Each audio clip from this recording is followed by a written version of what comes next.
Amidst the illustrious Habsburg dynasty of iron and blood, Archduke Ludwig Viktor became a specter of forbidden color. Forsaking the sword to drape himself in soft silk, he traded his birthright for fleeting freedom in the mists of a bathhouse, only to receive a slap that shook the entire empire. Ludwig Viktor entered the world in 1842, a time when the Austrian Empire was a nervous police state, terrified of revolution and obsessed with order. He was the youngest son of Archduke Franz Karl and Princess Sophie of Bavaria, but in the Habsburg universe, your parents mattered less than your destiny. His mother, Archduchess Sophie, was a woman of terrifying will. She was often referred to as the only man at court because of her political acumen and her steely determination to see her eldest son on the throne. She had already done her duty to the state 3 times over. She had produced Franz Joseph, the future emperor, a boy drilled from birth to be a stoic, unfeeling bureaucrat in a uniform. She had produced Maximilian, the romantic dreamer who would eventually cross the ocean to become the ill-fated Emperor of Mexico, only to face a firing squad. She had produced Karl Ludwig, a pious and unremarkable spare heir. And then years later came the baby, Ludwig Viktor. By the time he arrived, the dynastic pressure cooker had cooled slightly for Sophie. She was exhausted by the rigorous Spartan upbringing she had inflicted on her older sons. With Franz Joseph, she had been a drill sergeant. With Ludwig Viktor, she allowed herself to be a mother. Historical accounts, often whispered by courtiers who disapproved, suggest that Sophie had desperately wanted a daughter to complete her family. When another boy arrived, she made a decision that would shape the psychological landscape of her son's entire life. She decided to raise him not as a soldier, but as a companion. While his brothers were being woken at dawn for fencing lessons and strategy tutorials, young Ludwig was kept by his mother's side in the warm, velvet-draped drawing rooms of the Hofburg Palace. He was not handed toy soldiers or miniature rifles. He was given fabrics to admire. He was not taught to bark commands or ride a war horse. He was taught the subtle, sharp art of courtly gossip, the appreciation of high fashion, and the intricacies of embroidery. Sophie dressed him in elaborate, almost feminine outfits, far longer than was customary for boys of the era. He became her living doll, a projection of her desire for softness in a world of hard edges. The court, always a viper's nest of judgment and observation, noticed this immediately. They watched the young Archduke parading through the gardens in lace and silk, holding his mother's hand while his brothers marched on the parade grounds, and they gave him a nickname. They called him Luziwuzi. It was a diminutive name, cute on the surface, sounding like something you would call a pampered lapdog. But in the mouths of the Viennese aristocracy, it dripped with condescension. It was a label that marked him before he could even speak for himself. It said, "This one is different. This one is not a real man like the others. This one is weak." As he grew from a pampered child into a slender, soft-featured adolescent, the mold hardened. Ludwig Viktor was undeniably handsome, possessing the distinct protruding Habsburg jaw, but his features were finer, his eyes more expressive and mischievous than the stony gazes of his brothers. He utterly rejected the hyper-masculine expectations of his rank. The Habsburg machine demanded soldiers, not sons. Bloodline was a genetic imperative that forced every male into a stiff uniform and a destiny of warfare. A mold Ludwig Viktor found physically and spiritually repulsive. When his tutors and generals pressed him to take an interest in military affairs, Ludwig Viktor practically yawned in their faces. He found the barracks to be smelly, the soldiers to be unrelenting bores, and the very concept of warfare to be barbaric and aesthetically displeasing.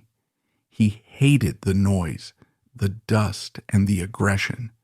Instead, he threw himself into the aesthetic life with a passion that alarmed his family.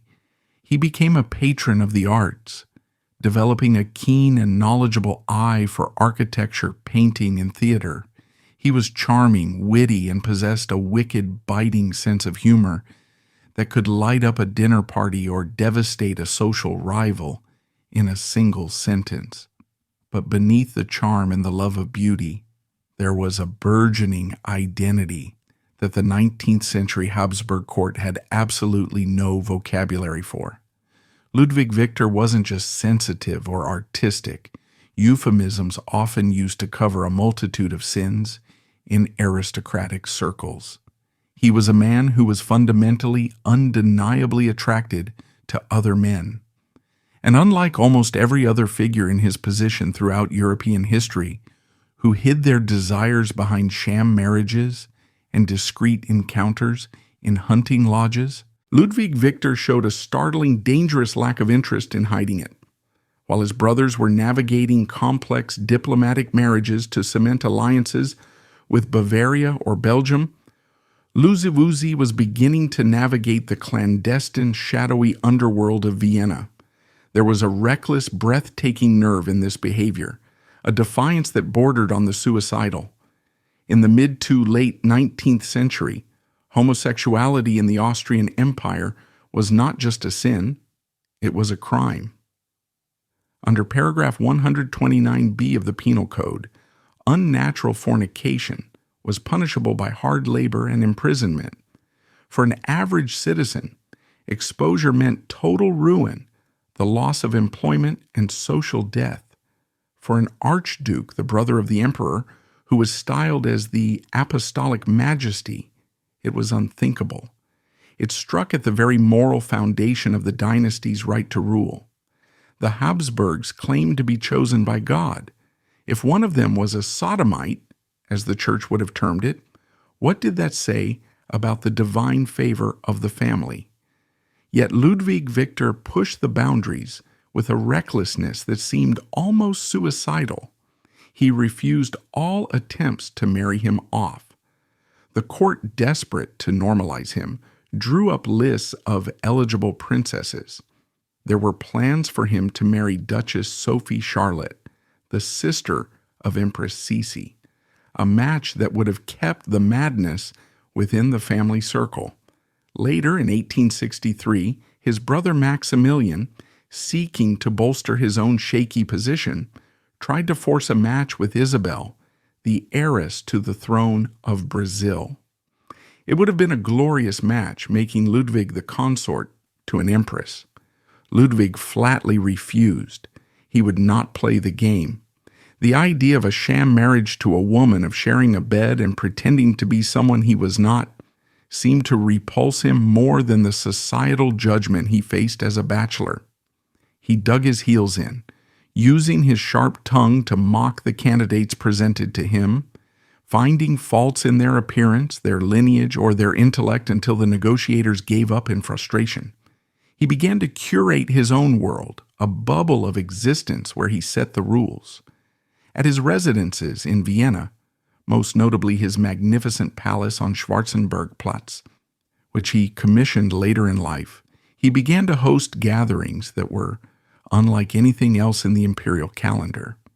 The court whispered of homophile soirees, but for the guests they were simply the only hours of the day where the mask could finally slip. But Ludwig Viktor didn't just want to host parties. He wanted to express himself. He wanted the outside of his body to match the inside of his soul, a desire that was centuries ahead of his time. There is a photograph that has become iconic in the history of LGBTQ royalty, a grainy black and white image that shocks even modern viewers with its directness. It was taken around 1870 at the studio of Baldi and Werthel in Salzburg. It shows Archduke Ludwig Viktor, a grown man, posing for the camera. He is not wearing a uniform. He is not holding a saber. He is wearing an elaborate white ballroom dress, likely made of heavy silk or satin trimmed with delicate lace. He holds a fan with practiced, elegant ease. His head is tilted. His expression is not mocking or comedic. It is perfectly composed, a study in feminine grace of the 19th century. He looks directly at the camera with a calm, almost challenging assurance. For years, apologists and royal biographers tried to explain this photo away. They claimed it was merely a souvenir from a costume party or a tableau vivant, a popular parlor game where aristocrats dressed up to recreate famous paintings or historical scenes. And yes, such games were common. But most modern historians, looking at the totality of his life and the confidence in that gaze, see something else in that image. They don't see a game. They see a moment of truth. They see Luziwuzi manifesting the side of himself that his mother had nurtured and that society had tried to crush. It is a portrait of a man uncomfortable in the wool and leather of uniforms, finally looking comfortable in his own skin, captured on a glass plate negative. It was incredibly dangerous evidence to create. If that photo had been published in a newspaper at the time, the scandal would have been earth-shattering. He was known to wear women's jewelry openly in his private apartments. Witnesses and servants described him upping the femininity of his gestures when he knew conservative relatives were watching, a deliberate provocation to test their limits. He would flutter his hands, exaggerate his walk, and use the specific high-register vocabulary of court ladies. He was, in modern parlance, the first royal drag queen. For decades, the court managed this situation with a heavy blanket of silence and bribery. The Austrian secret police, a highly efficient organization, were tasked not with arresting the Archduke, but with protecting him from himself. They monitored his associates, they paid off blackmailers who threatened to sell letters or stories, and they ensured that the whispers in the Viennese coffee houses never made it into the bold print of the newspapers. Emperor Franz Joseph, a man who despised disorder above all else, tolerated his brother as a bizarre, embarrassing eccentricity. As long as Ludwig remained discreet, as long as he kept his activities behind the walls of his palace and didn't frighten the horses, he was allowed to exist. But Ludwig Viktor was losing his taste for discretion. He was growing arrogant, perhaps believing that his blood protected him from the consequences that would befall a lesser man. He was testing the boundaries of the cage, pushing against the bars, unaware that the lock was about to snap shut. As the 19th century drew to a close and the decadence of fin de siècle Vienna reached its peak, the tension between his private desires and his public persona was approaching a breaking point. The stage was set for a collision between the Archduke's fantasy world and the harsh reality of the street, a collision that would happen not in a palace, but in a public bathhouse. The catastrophe that ended Ludwig Viktor's public life was written into the very geography of Vienna, a city of split identities and hidden hungers. It was a city of dualities, a metropolis that wore a mask of rigid Catholic morality by day, while indulging in a chaotic, subterranean hedonism by night. The Ringstrasse, with its monumental palaces and manicured gardens, was the stage for the imperial performance of power. But just a few streets away, in the shadowy alleys and dimly lit establishments, a different kind of performance took place. For men like Ludwig Viktor, who existed outside the sanctioned boundaries of love and marriage, the city was a map of secret sanctuaries and dangerous hunting grounds. And the epicenter of this hidden world, the crown jewel of Vienna's homosexual underground, was a place that presented itself as a temple of health and hygiene, the Central Bad. Located in the very heart of the city, just a short walk from the towering spire of St. Stephen's Cathedral, the Central Bad, known today as the Kaiserbrundel, was a marvel of 19th century architecture. The central bad stood as an Orientalist fantasy in stone and steam, a Moorish palace of marble and mist. Designed by the renowned architect Adolf Endel, it opened its doors in 1889, featuring a lavish interior inspired by the Moorish palaces of Spain and North Africa. There were sweeping arches, intricate mosaics, marble columns, and domed ceilings that echoed with the sound of splashing water and hushed conversations. It was a place of luxury, designed to cater to the wealthy bourgeoisie and the aristocracy who wished to cleanse themselves of the city's grime in the most opulent setting possible. But the Central Bad had a dual identity, an open secret that was whispered about in the coffee houses and police stations of the capital. While the ground floors and the respectable hours were dedicated to legitimate hygiene, the steam rooms and the private cabins, particularly in the evenings, served a very different function.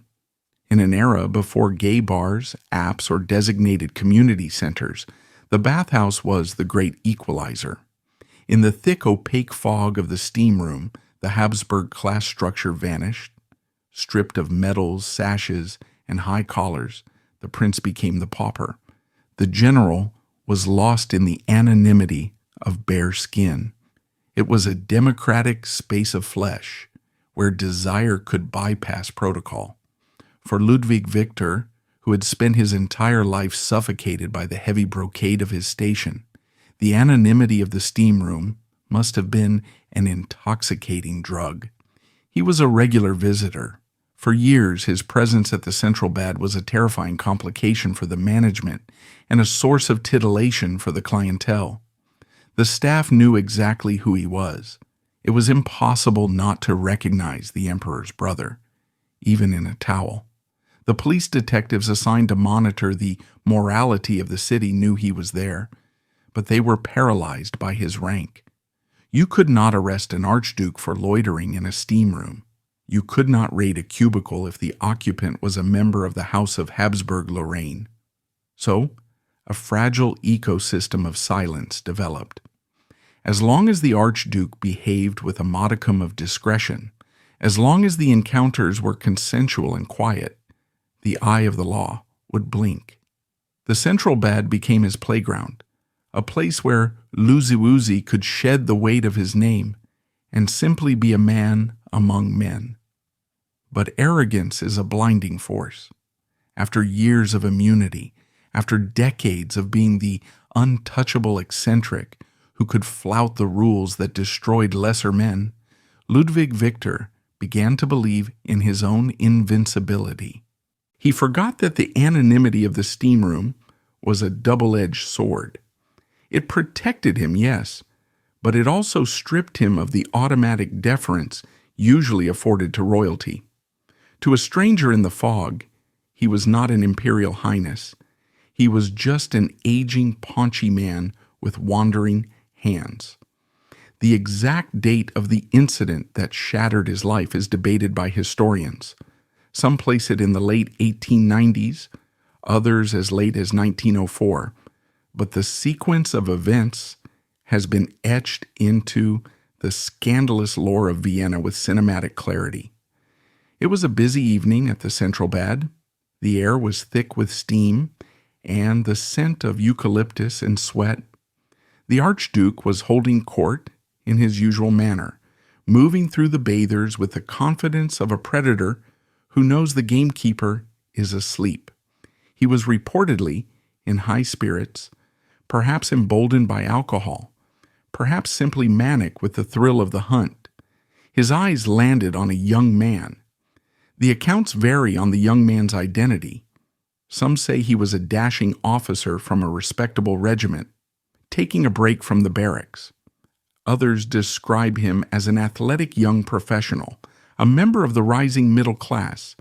Crucially, this young man was not a regular in Ludwig's circle. He did not know the game, and more importantly, he did not recognize the man approaching him. In the dim light, stripped of his uniform, Ludwig Viktor was just another face in the crowd. Ludwig made his move. It was a move he had likely made 100 times before with willing or indifferent partners. He approached the young man and made an overt, undeniable sexual advance. According to the most persistent version of the story, he reached out and groped the man, perhaps expecting a smile, a nod, or at worst, a polite rejection. He expected the deference due to an older, wealthy patron. He received neither deference nor politeness. The young man, startled and outraged by the assault, reacted with the instinctive aggression of a man whose personal space has been violated. He did not ask for a name. He did not check for a royal crest. He simply reacted. He pulled back his hand and swung with all his might. The sound of the slap was said to have echoed like a gunshot through the tiled halls of the central bad.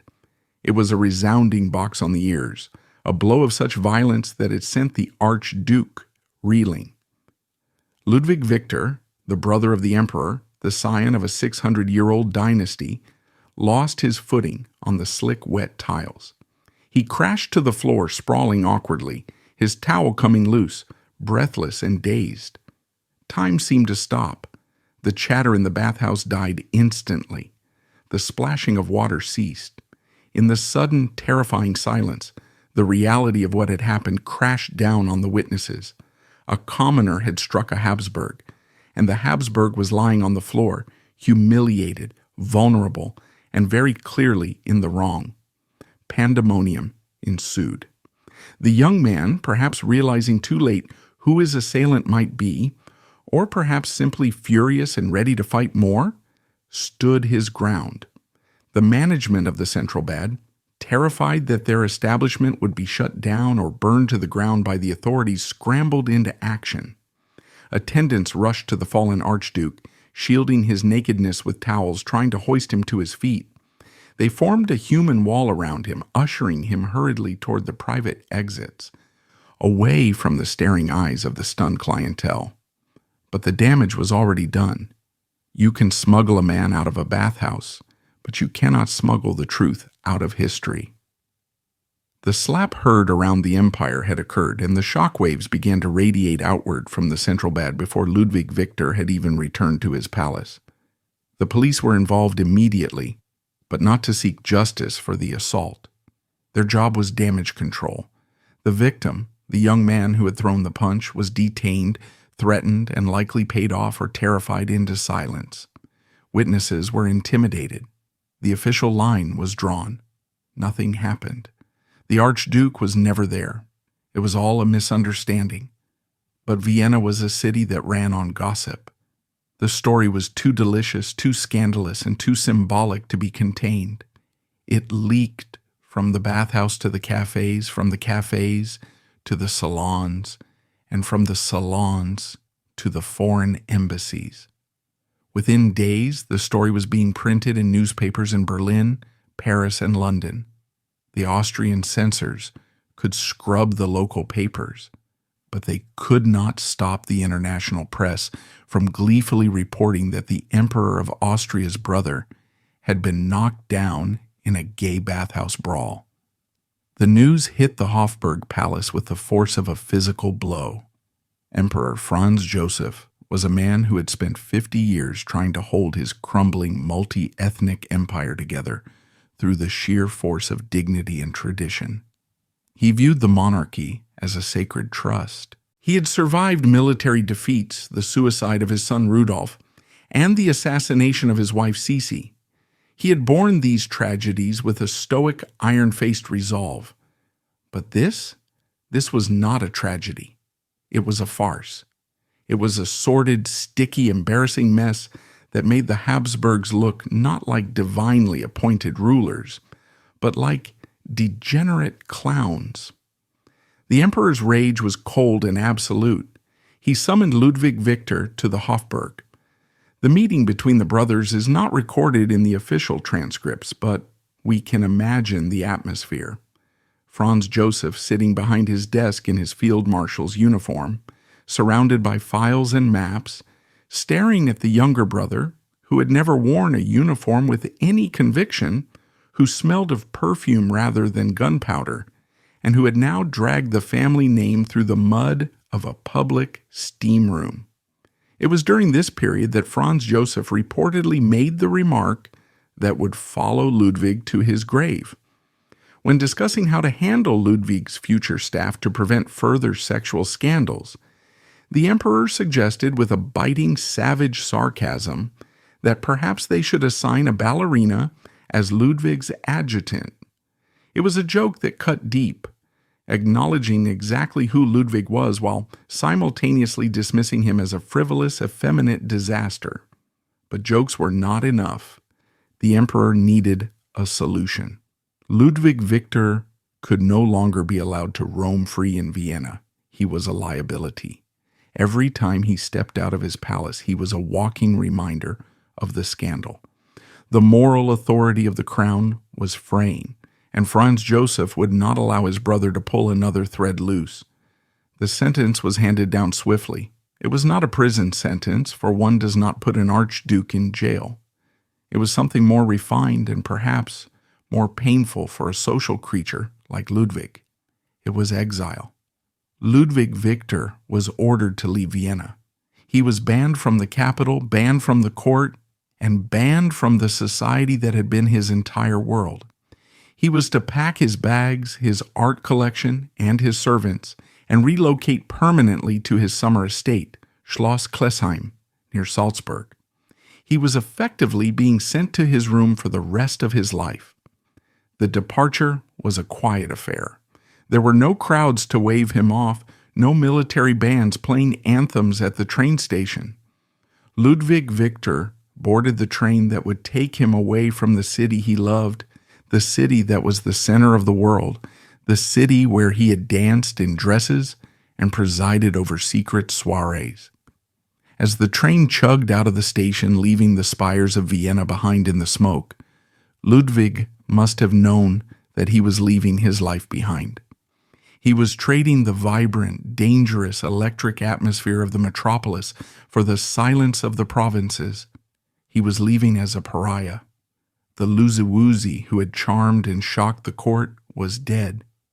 In his place was a disgraced man, nursing a bruised ego and a shattered reputation, heading toward a gilded cage that awaited him in the mountains. The slap at the central bad had ended one chapter of his life instantly.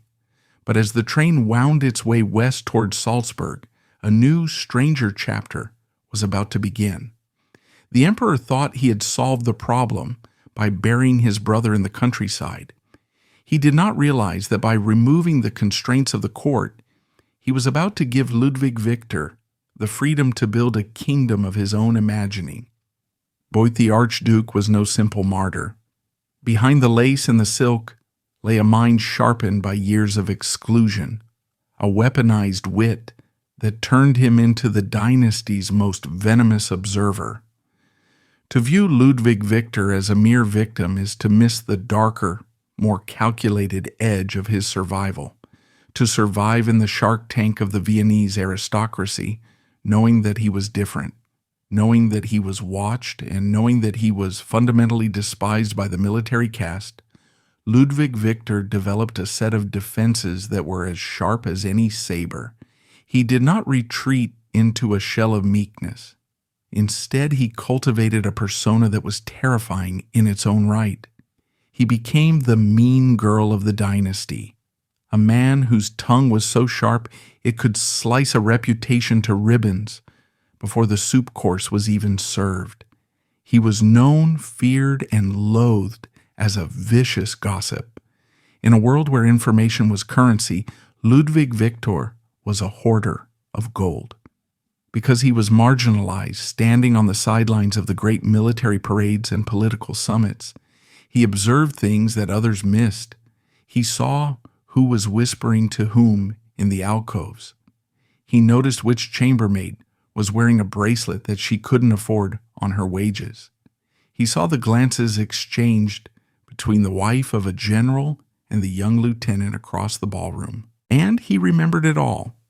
Historians have since uncovered evidence of what can only be described as an informal intelligence network run by the Archduke. He did not employ spies in trench coats. He employed the invisible people. He used his valets, his footmen, his hairdressers, and his carriage drivers to collect the dirt of Vienna. These servants talked to the servants of other households, and the secrets of the bedroom flowed back to Ludwig Viktor's palace on Schwarzenbergplatz. He knew about the gambling debts of the high and mighty. He knew about the illegitimate children, the secret illnesses, and the hypocrisies of the pious, and he loved nothing more than weaponizing this information. He did not hoard secrets for blackmail in the traditional sense of extracting money. He was wealthy beyond measure. He used secrets for entertainment and for power. At dinner parties, he would drop a perfectly timed venomous remark, a bon mot that was funny on the surface but devastating to its target. He delighted in exposing the moral failings of the people who pretended to be superior to him. It was a psychological counterattack. You think I am a degenerate because I love men? Let me show you what your husband is doing with the governess. He found a dark, sustaining pleasure in tearing down the facades of Viennese propriety. Nowhere was this toxicity more evident and more tragic than in his relationship with his sister-in-law, Empress Elizabeth, the legendary Sisi. On paper, they should have been natural allies. They were both outsiders, suffocated by the rigid Spanish court ceremonial that governed every breath of life in the Hofburg. They both hated the dull military obsession of the emperor. They both loved art, beauty, and travel. They both suffered from the intense scrutiny of the public eye. But instead of finding comfort in one another, they engaged in a decades-long Cold War that was petty, cruel, and relentless. Sisi, for all her beauty and modern neuroses, was not immune to the prejudices of her time. She found Ludwig Viktor's effeminacy repulsive. In her private poetry, her poetic diary, which she used to vent her frustrations, she referred to him with savage cruelty. She did not call him brother. She called him the monkey. She mocked his appearance, his mannerisms, and his friends. She viewed his circle of artistically inclined men as a collection of freaks. When she saw him, she saw a grotesque caricature of a man, and she made sure he knew it. Ludwig Viktor, in turn, despised Sisi with a burning intensity. He found her to be a hysterical, self-absorbed narcissist who neglected her duties to his brother and the state. He saw her constant traveling not as a flight for freedom, but as a dereliction of duty. He became the primary source of the anti-Sisi propaganda that circulated in the court. When Sisi was starving herself on one of her infamous diets, Ludwig was the one whispering that she was losing her mind. When she was building her palace on Corfu, he was the one tallying the cost and wondering aloud why the Empress of Austria was never in Austria. He fed the court gossip machine with stories of her emotional instability, effectively gaslighting her before the term existed. It was a war of attrition between two misfits, fighting for scraps of autonomy in a system designed to crush them both. They were two drowning people who, instead of helping each other float, tried to push the other's head under the water. But the most profound irony of Ludwig Viktor's character, and the clearest evidence of how deeply he had internalized the values of his oppressors, was his reaction to his nephew, Archduke Franz Ferdinand. Franz Ferdinand, the heir to the throne, had committed the cardinal sin of falling in love with a woman beneath his station, Countess Sophie Chotek. She was a noblewoman, yes, but not of royal blood. According to the Habsburg family statutes, she was essentially a commoner. When Franz Ferdinand declared he would marry her, the court went into a meltdown.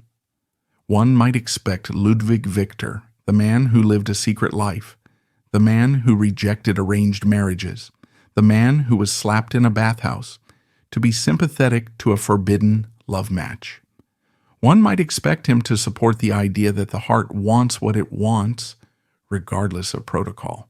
Instead, Ludwig Viktor became the fiercest defender of dynastic purity. He was more Catholic than the Pope, more Habsburg than the Emperor on this issue. He railed against the morganatic marriage, calling it a disgrace to the bloodline. He was one of the loudest voices urging the Emperor to strip Franz Ferdinand of his succession rights. He treated Sophie Chotek with icy contempt, refusing to acknowledge her precedence or treat her with the respect due to the wife of the heir. It is a twisting, painful psychological knot. The man who was persecuted for who he loved became a persecutor of others for who they loved. The victim of prejudice became the purveyor of prejudice. It suggests a man who was desperately trying to buy his way back into the center of the family. By being the most rigid defender of the Habsburg law, perhaps he hoped they would overlook his own transgressions. Or perhaps in his bitterness he simply couldn't stand to see someone else get away with breaking the rules when he had been forced to hide in the shadows for so long. He was a complicated, flawed, and often nasty man. He was capable of great aesthetic sensitivity and great interpersonal cruelty. And now, as the train carried him toward Salzburg, that venom was about to be bottled up. The transition from Vienna to Schloss Klesheim was not just a change of address, it was a change of reality. Klesheim was a beautiful palace, a masterpiece of Baroque architecture designed by Fischer von Erlach, sitting in manicured parkland just outside Salzburg. But to Ludwig, in those early days of exile, it must have looked like a tomb. It was silent. There was no Burgtheater nearby. There were no grand balls. There were no bathhouses filled with steam and strangers. There was only the sound of the wind in the trees and the polite, terrified murmurs of his servants. The emperor had granted him a generous allowance. The Habsburgs did not believe in poverty, even for their black sheep, but he had stripped him of his purpose. Depression settled over Klesheim like the heavy alpine mist, turning the palace's gilded halls into a silent, echoing tomb. He paced the long halls of Klesheim, surrounded by his art collection, rearranging statues and paintings, shouting at the footmen, writing furious letters to Vienna that were likely read by a secretary and filed away in a dusty drawer.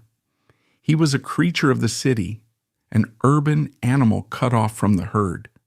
The withdrawal symptoms from the drug of fame and notoriety were severe. But then slowly, a shift occurred. The resilience that had allowed him to wear a dress in front of a camera lens began to reassert itself. If he could not be a player in Vienna, he would be a king in Salzburg. The local people of Salzburg, the farmers, the shopkeepers, the local gentry, did not view him through the lens of the Viennese court. They didn't care about the sophisticated, poisonous gossip of the capital. They didn't know, or perhaps didn't understand, the details of the bathhouse scandal. To them, he was simply the Archduke. He was the brother of the emperor, a figure of almost mythical importance who had descended from the heavens to live among them. Ludwig Viktor, starved for attention and adoration, leaned into this new audience. He began to venture out of Klesheim, not as the disgraced exile, but as the benevolent lord of the manor. He discovered that while he could not command armies, he could command charity. He opened his purse strings. He donated massive sums to the Salzburg Art Union. He funded the building of schools. He sponsored the restoration of the Salzburg Cathedral. He gave money to the poor, not through a distant bureaucratic fund, but often directly with a flair for the dramatic. He became the good Archduke of Salzburg. He would drive his carriage through the town, waving to the crowds, soaking up the applause that he had been denied in Vienna. He found that the provincial adoration was a soothing balm for his bruised ego.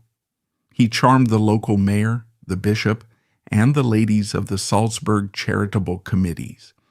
He used his impeccable taste, the same taste that had been mocked as effeminate in Vienna, to help beautify the city, becoming a driving force behind the cultural life of the region. But this public rehabilitation was only one half of the story. As he secured his status as a beloved local philanthropist, he realized something else about his exile. The eyes of the secret police were still there, yes, but they were sleepy. The emperor was far away in Vienna, consumed by the crumbling politics of the Balkans. The family had essentially washed their hands of him. The gilded cage of Klesheim had a key, and Ludwig Viktor was holding it. He realized that if he kept the gates closed and the curtains drawn, he could do exactly as he pleased. The exile was intended to be a punishment, a way to isolate him from his vices. Instead, it removed the social friction that had kept those vices in check. In Vienna, he had to worry about running into a cousin or a minister. In Klesheim, he was the absolute law. He began to renovate. He wasn't just restoring the stucco and the gilding, he was building a world. He ordered new furniture, heavy with velvet and silk. He commissioned statues that celebrated the male form. He began to hire new staff. And, curiously, the criteria for employment at Schloss Klesheim began to shift. He didn't seem to need elderly, experienced butlers. He needed footmen, lots of them, and he seemed to prefer them young, athletic, and ideally from the military. The viper of Vienna had shed his skin. The bitter gossip who whispered in the salons was fading away. In his place, a new figure was emerging, the Pasha of Klesheim. He was done with the hypocrisy of the court. He was done pretending to care about the morganatic marriages of his nephews or the diets of his sister-in-law. He was about to embark on the most audacious project of his life, the creation of a private utopia where the laws of the church and the state did not apply, and where the only rule was his own pleasure. The silence of the winter exile was about to be broken by the sound of music, laughter, and splashing water. The train ride to Salzburg had been a funeral procession for his social life, but as the carriage rolled through the iron gates of Schloss Klesheim, Ludwig Viktor looked out at his new reality.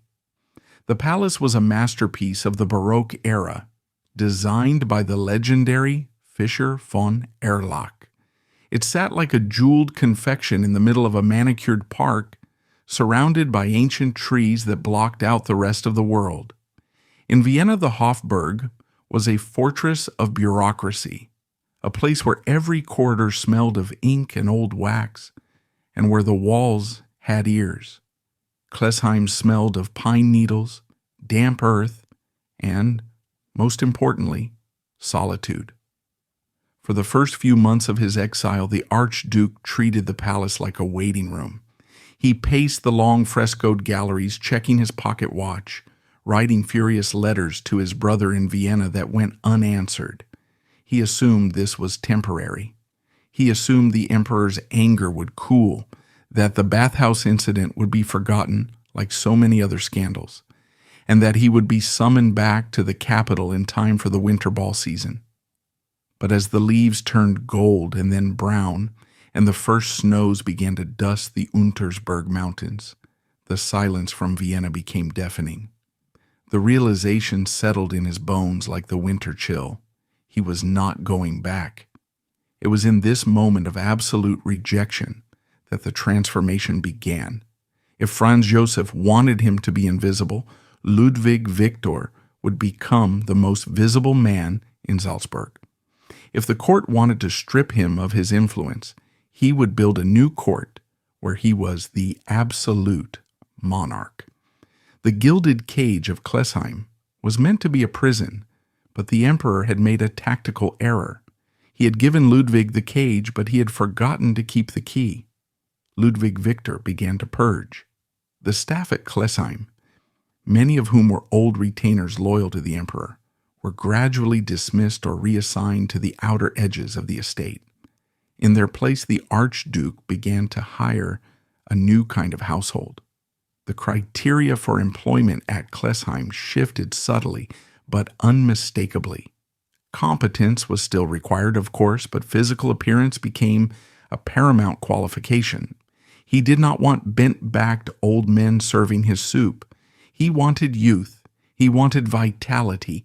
He wanted beauty. Slowly, the palace filled with tall, broad-shouldered footmen. The stable boys were selected for their rugged features, the valets for their elegant hands.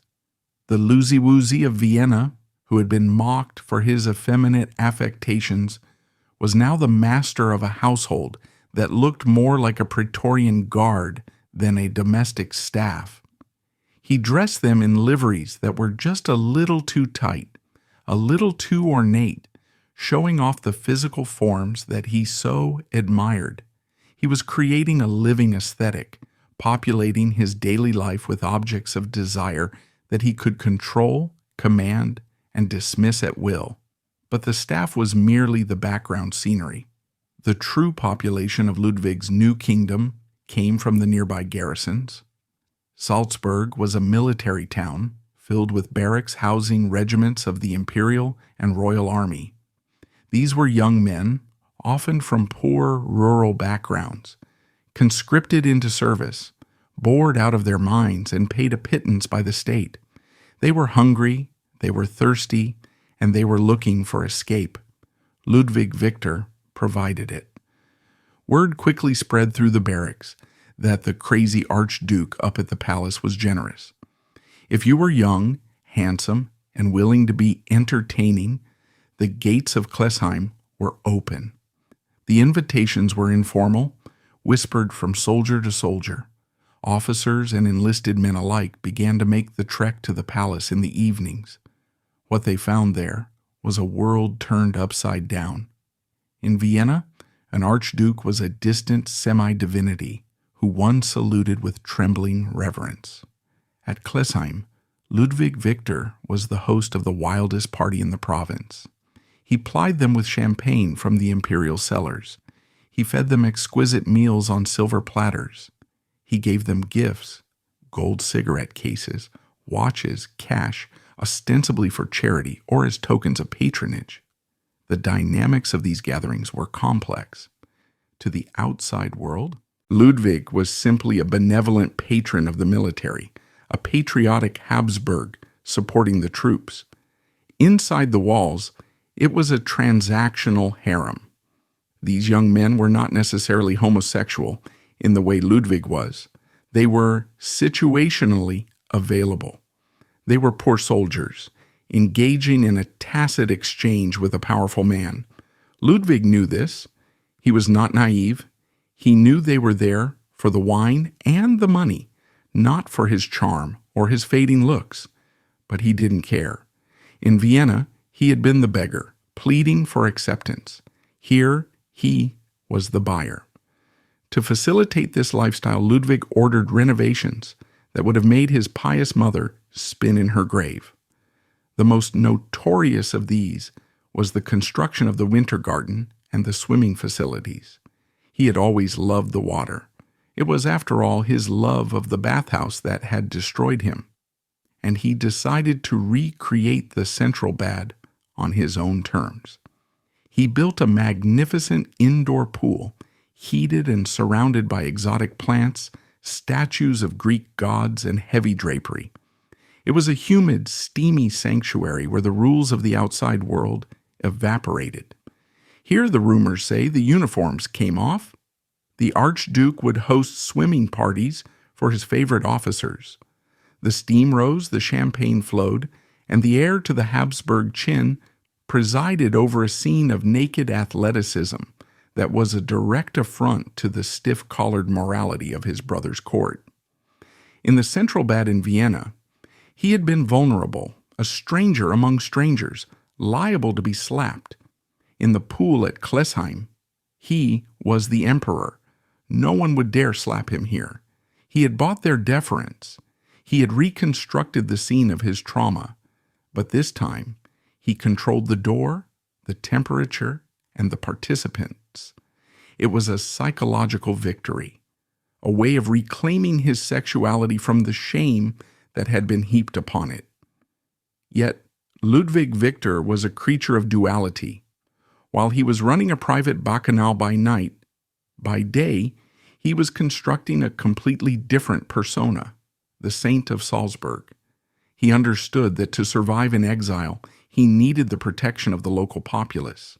He needed to be so beloved by the people of Salzburg that Vienna wouldn't dare touch him further. So, he launched a campaign of aggressive philanthropy. He didn't just donate money, he flooded the city with it. He became the patron of the Salzburg Art Union, pouring funds into exhibitions and galleries. He single-handedly financed the construction of the Mirabel Casino, giving the city a cultural hub. When the city needed a new bridge, Ludwig opened his checkbook. When a flood devastated the poorer districts, Ludwig was there, not just with cash, but with blankets and food, visible and concerned. The people of Salzburg adored him. They called him the Archduke of the people. They didn't know about the naked swimming parties, or if they heard the rumors, they didn't care. To a shopkeeper in Salzburg, what mattered was that the Archduke bought his goods. To a peasant, what mattered was the new schoolhouse. They saw a man who walked among them, who tipped his hat to commoners, who spoke their dialect, and who seemed to genuinely love their city. This created a bizarre schizophrenia in his existence. In the morning, he would attend Mass at the cathedral, sitting in his private pew, the very picture of Habsburg piety, nodding at the archbishop. In the afternoon, he would cut the ribbon at a new hospital wing, cheered by crowds of grateful citizens, and in the evening, he would retreat behind the high walls of Klesheim, strip off the mask, and descend into the steam and shadows of his private desires. He was playing a dangerous game, and he played it with a flamboyant, almost manic energy. He began to dress more eccentrically as he aged. The Luziwuzi impulse returned, but without the restraint of the Viennese court. He was seen wearing fantastical hats, capes lined with brightly colored silks, and rings on every finger. He became a character, a local eccentric, whose madness was tolerated because of his generosity. But beneath the parties and the philanthropy, a darkness was growing. The gilded cage was comfortable, but it was still a cage. The officers he entertained eventually had to go back to their barracks. The handsome footman eventually married or moved on. Ludwig Viktor was aging. The beauty he worshipped was fading from his own face. The mirror became an enemy. He began to exhibit signs of the mental instability that would later define his end. Was it the long-term effects of syphilis, the French disease that stalked the sexual underworld of Europe? Many historians suspect so. Or was it the sheer crushing loneliness of a man who had to buy every ounce of affection he received?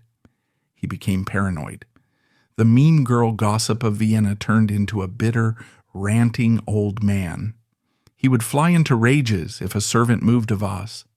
He became convinced that his family in Vienna was plotting to poison him or steal his art collection. He wrote rambling, incoherent letters to the few friends he had left. The parties at Klesheim began to take on a desperate, frantic quality, as if he were trying to drown out the silence of the approaching end with noise and flesh. The outbreak of World War I in 1914 brought the final curtain down on his fantasy world. The young men who had filled his pool and his bed were suddenly marched away. The regiments that had provided his court were sent to the Galician front to die in the mud. Klesheim emptied out. The laughter stopped. Ludwig Viktor was left alone in the vast, echoing palace. The male harem was gone. replaced by the grim reality of a war that was destroying the very empire that had birthed him. The Saint of Salzburg could no longer fix things with a checkbook. The world was breaking, and Ludwig Viktor, the man who had spent a lifetime trying to build a reality where he fit in, finally shattered along with it. The guns of August 1914 did not just shatter the peace of Europe, they shattered the fragile fantasy world that Archduke Ludwig Viktor had constructed behind the walls of Schloss Klesheim. For nearly 20 years, he had lived in a suspended reality, a bubble of aesthetic pleasure and bought affection. But war is a jealous god, and it demanded the very things Ludwig Viktor hoarded: men. Almost overnight, the landscape of Salzburg changed. The garrisons that had supplied the Archduke with his stream of handsome young guests were emptied. The regiments of the Imperial and Royal Army, the Kaiserjäger, the Dragoons, the infantry, were mobilized and marched onto trains bound for the Galician front and the Serbian border. The young officers who had sipped champagne by his pool and laughed at his witticisms were now waist-deep in mud, facing Russian artillery. The stable boys and footmen who had populated his male harem were conscripted, stripped of their liveries, and shoved into field-gray uniforms. Klesheim, once a hive of illicit activity and manic energy, fell silent. The swimming pool, once the steaming heart of his private kingdom, lay still and empty, the water growing cold. The long mirrored halls, which had reflected the movement of dancers and servants, now only reflected the pacing figure of an aging, terrified man. Ludwig Viktor was 72 years old when the war began. He was too old to fight, too disgraced to command, and too isolated to understand the magnitude of the catastrophe. He took the departure of his court personally. He raged against the war not because of the geopolitical tragedy, but because it had stolen his companions. He was like a child whose toys had been taken away by a cruel parent. But the silence brought something worse than loneliness. It brought the demons he had been keeping at bay. Without the distraction of his parties, without the constant validation of his bought admirers, Ludwig's mind began to fracture. The eccentricities that had been tolerated as the quirks of a wealthy royal began to curdle into something darker and more undeniable. In 1915, a year into the carnage of the Great War, the situation at Klesheim became untenable. Reports reached Vienna, not the gossip of the salons this time, but urgent medical and administrative reports that the Archduke was no longer capable of managing his own affairs. He was paranoid, hallucinating, and prone to violent outbursts. He would scream at servants who weren't there. He would dress in elaborate costumes for guests who never arrived. He became convinced that his food was poisoned, that spies were hiding in the tapestries, that the world was conspiring to destroy him. The diagnosis was a mix of tragedy and inevitability. Doctors declared him mentally completely ruined. Whether this was the final tertiary stage of syphilis, the neurosyphilis that had claimed so many men of his generation and proclivities, or the onset of senile dementia exacerbated by a lifetime of stress and isolation, the result was the same. The Emperor Franz Joseph, now an old man himself weighed down by the death of millions, had to make one final decision regarding his youngest brother. A darker form of exile was imposed. Ludwig Viktor was placed under a curatorship. He was declared legally insane, stripped of his autonomy, and placed under the guardianship of his cousin, Archduke Eugen. The gates of Klesheim were locked not to keep the world out, but to keep the Archduke in. The palace ceased to be a gilded cage and became an asylum of one. The staff was purged again. The handsome young men were gone, replaced by nurses, stern custodians, and nuns from the Sisters of Charity. The windows were secured. The art collection, the statues of male beauty that he had loved so much, looked down on a broken old man who shuffled through the corridors in a daze, muttering to ghosts. While Ludwig deteriorated, the empire his family had built was disintegrating. In 1916, the anchor of the dynasty, Emperor Franz Joseph, died after a reign of 68 years. The old man who had banished Ludwig, who had mocked him, but who had also, in his own cold way, protected him, was gone. Ludwig was reportedly told of his brother's death, but it is unclear if he truly understood it. The continuity of the world was breaking. The new emperor, Karl, was a distant nephew, a young man desperately trying to stop a runaway train. He had no time for the mad uncle in Salzburg. The winters of the war years were brutal. The Allied blockade was starving the Austria. In Vienna, people were eating sawdust mixed with flour. They were boiling leather to make soup. Even in the countryside, food was scarce. Coal was non-existent. Klesheim, with its high ceilings and vast rooms, became an icebox. The Archduke, wrapped in blankets, shivering in the gloom, was a symbol of the monarchy itself, freezing, starving, and dying, yet still surrounded by the trappings of a glory that no longer mattered.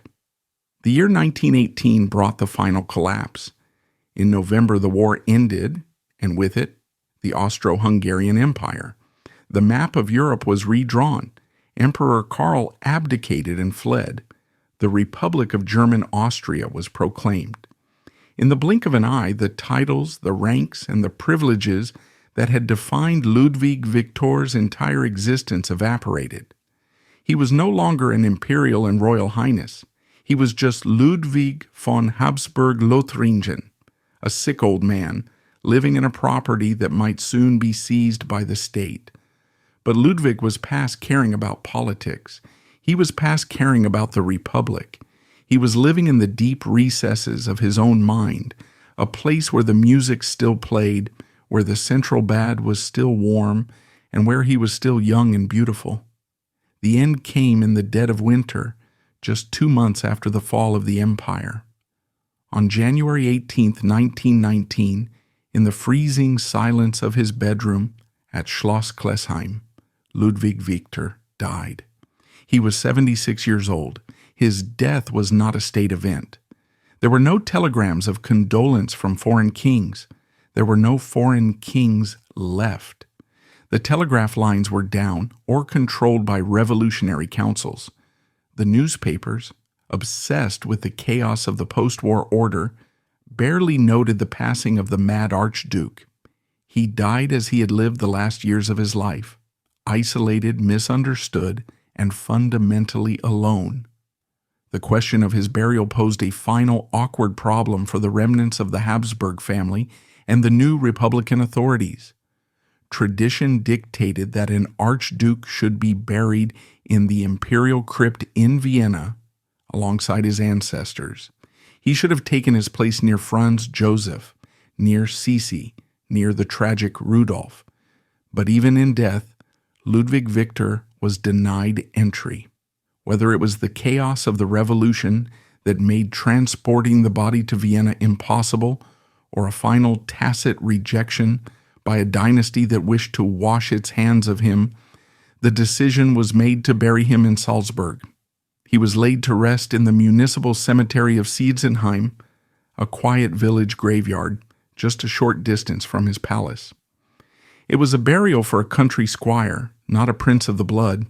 There was no pomp, no military honor, guard firing a salute, no long procession of mourners in black crape, just a small group of former servants, a few local dignitaries who remembered his charity in the cold January wind. His grave is marked by a simple stone cross, distinguishable from the surrounding graves only by the quality of the material and the name carved into it. It lies under the open sky, far from the dark, heavy vaults of the Capuchin church. In a way, it was the only fitting end. The man who had been suffocated by the stone walls of the Hofburg, who had been crushed by the weight of his family's expectations, was finally left outside, in the earth of the place that had accepted him. For decades after his death, the House of Habsburg tried to erase Ludwig Viktor from memory. He was an embarrassment, a footnote to be skipped over in the official histories. The bathhouse incident was treated as a dirty joke, and his mental illness was used to dismiss his entire life as a pathology. The palace of Klesheim was taken over by the state, eventually being used by the Nazis during the annexation of Austria, a dark irony that Ludwig, with his hatred of militarism, would have loathed, and later becoming a casino. But history has a way of reclaiming its outcasts. In the 21st century, as historians began to look at the Habsburg dynasty through the lenses of gender and sexuality, Ludwig Viktor emerged from the shadows. He is no longer seen merely as the mad Archduke or the pervert prince. He is recognized as a pioneer of sorts, a man who lived a queer life in one of the most repressive environments in history. We see him now not as a failure of a man, but as a resistor. Every dress he wore, every party he threw, every rule he broke was an act of defiance against a system that demanded he be a soldier automaton. He paid a terrible price for that defiance: humiliation, exile, and eventually madness. If you go to Siesenheim today, you can find his grave. It is well tended, often with fresh flowers and candles left by visitors who know his story. It stands in stark contrast to the imperial crypt in Vienna. There, the tourists gawk at the bronze tombs of the emperors, awed by the power and the history. But at Siesenheim, in the quiet of the Salzburg countryside, there is a different kind of reverence. It is a place to remember the boy who loved lace, the man who was slapped, and the exile who built a kingdom of his own because the world refused to give him one. Ludwig Viktor was the Archduke who didn't fit, but in the end, lying alone in the soil of Siesenheim, he achieved the one thing his powerful brother Franz Joseph never did. The emperor died watching his empire crumble into dust, knowing he had failed to hold it together.